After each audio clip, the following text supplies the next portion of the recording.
Hi everybody, this is day 163 of the Chronological Bible Reading Plan. I'll be reading 1 Kings chapter 7 and 2 Chronicles chapter 4.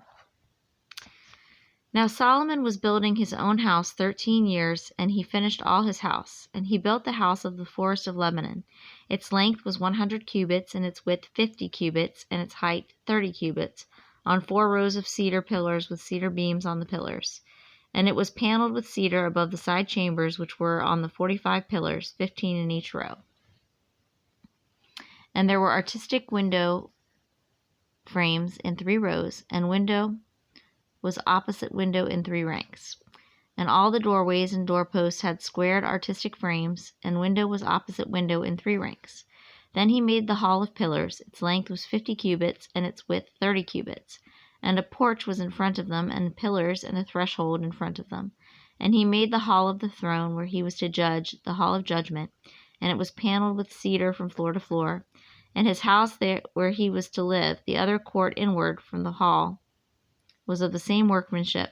He also made a house like this hall for Pharaoh's daughter, whom Solomon had married.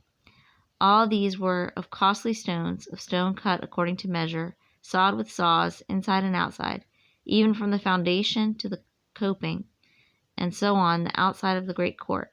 And the foundation was of costly stones, even large stones, stones of 10 cubits, and stones of 8 cubits. And above were costly stones, stone cut according to measure, and cedar. So the great court all around had 3 rows of cut stone and a row of cedar beams, even as the inner court of the house of the Lord and the porch of the house.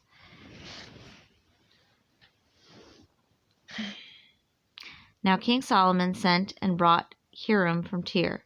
He was a widow's son from the tribe of Naphtali, and his father was a man of Tyre, a worker in bronze, and he was filled with wisdom and understanding and skill for doing any work in bronze. So he came to King Solomon and performed all his work. And he fashioned the 2 pillars of bronze. 18 cubits was the height of one pillar, and a line of 12 cubits measured the circumference of both. He also made 2 capitals of molten bronze to set on the top of the pillars. The height of the one capital was 5 cubits, and the height of the other capital was 5 cubits. There were nets of network and twisted threads of chainwork for the capitals which were on the top of the pillars, 7 for the one capital and 7 for the other capital. So he made the pillars in 2 rows around on the one network to cover the capitals which were on the top of the pomegranates, and so he did for the other capital. And the capitals which were on the top of the pillars in the porch were of lily design, 4 cubits. And there were capitals on the 2 pillars, even above and close to the rounded projection, which was beside the network, and the pomegranates numbered 200 in rows around both capitals. Thus he set up the pillars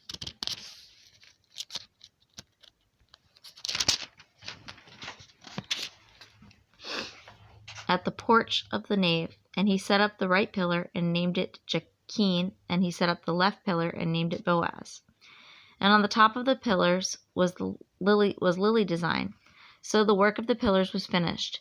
Now he made the sea of cast metal 10 cubits from brim to brim, circular in form, and its height was 5 cubits and 30 cubits in circumference. And under its brim gourds went around, encircling it 10 to a cubit, completely surrounded the sea. The gourds were in 2 rows, cast with the rest. It stood on 12 oxen, 3 facing north, 3 facing west, 3 facing south, and 3 facing east. And the sea was set on top of them, and all their rear parts turned inward. And it was a handbreadth thick, and its brim was made like the brim of a cup, as a lily blossom. It could hold 2,000 baths. Then he made the 10 stands of bronze. The length of each stand was 4 cubits, and its width 4 cubits, and its height 3 cubits. And this was the design of the stands. They had borders, even borders between the frames.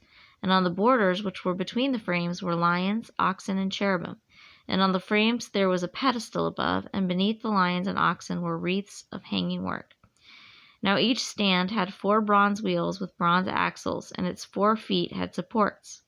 Beneath the basin were cast supports with wreaths at each side.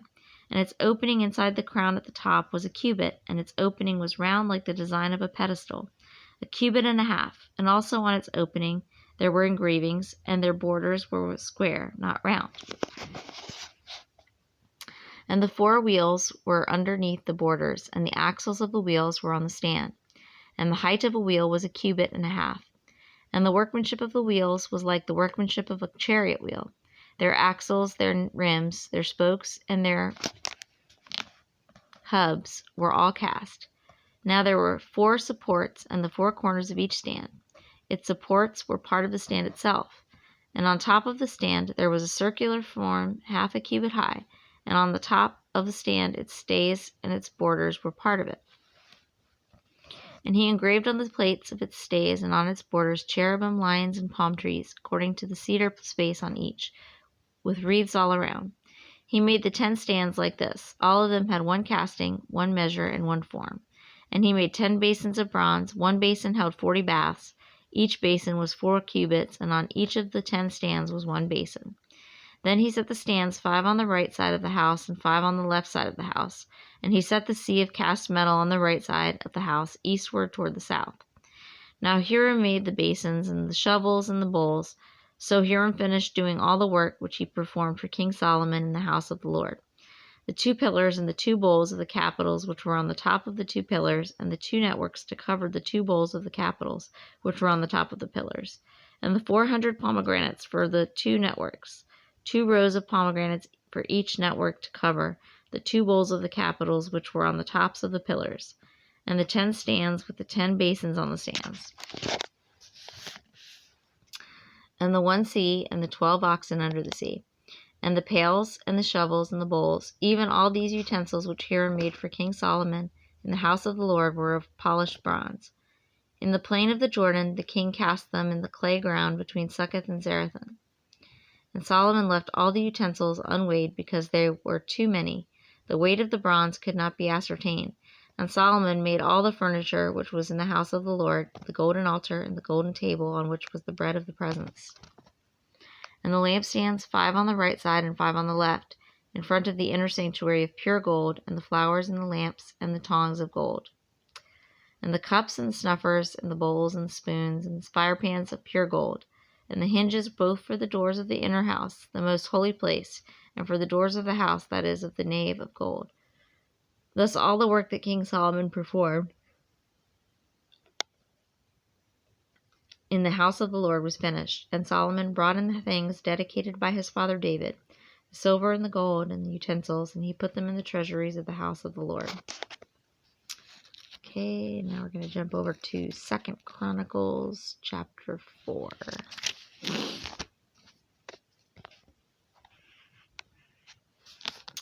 Then he made a bronze altar 20 cubits in length and 20 cubits in width and 10 cubits in height.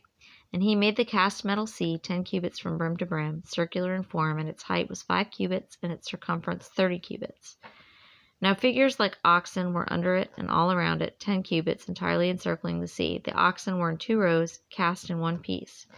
It stood on 12 oxen, 3 facing the north, 3 facing west, 3 facing south, and 3 facing east. And the sea was set on top of them, and all their hindquarters turned inwards. And it was a handbreadth thick, and its brim was made like the brim of a cup, like a lily blossom. It could hold 3,000 baths. He also made 10 basins in which to wash, and he set 5 on the right side and 5 on the left, to rinse things for the burnt offering. The sea was for the priests to wash in. Then he made the 10 golden lampstands in the way prescribed for them, and he set them in the temple, 5 on the right side and 5 on the left. He also made 10 tables and placed them in the temple, 5 on the right side and 5 on the left, and he made 100 golden bowls. Then he made the court of the priests and the great court of the doors for the court, and overlaid their doors with bronze. And he set the sea on the right outside of the house toward the southeast.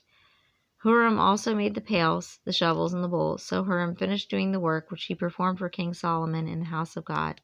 The 2 pillars, the bowls, and the 2 capitals on top of the pillars, and the 2 networks to cover the 2 bowls of the capitals which were on top of the pillars, and the 400 pomegranates for the 2 networks, 2 rows of pomegranates for each network to cover the 2 bowls of the capitals which were on the pillars. He also made the stands, and he made the basins on the stands, and the 1 sea with the 12 oxen under it, and the pails, the shovels, the forks, and all its utensils. Huram-Abi made of polished bronze for King Solomon for the house of the Lord.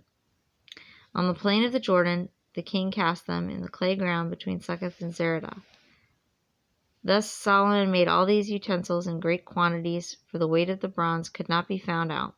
Solomon also made all the things that were in the house of God, even the golden altar, the tables with the bread of the presence on them, the lampstands with their lamps of pure gold to burn in front of the inner sanctuary in the way prescribed, the flowers, the lamps, and the tongs of gold, of purest gold, and the snuffers, the bowls, the spoons, and the firepans of pure gold, and the entrance of the house, its inner doors for the Holy of Holies, and the doors of the house, that is, of the nave, of gold.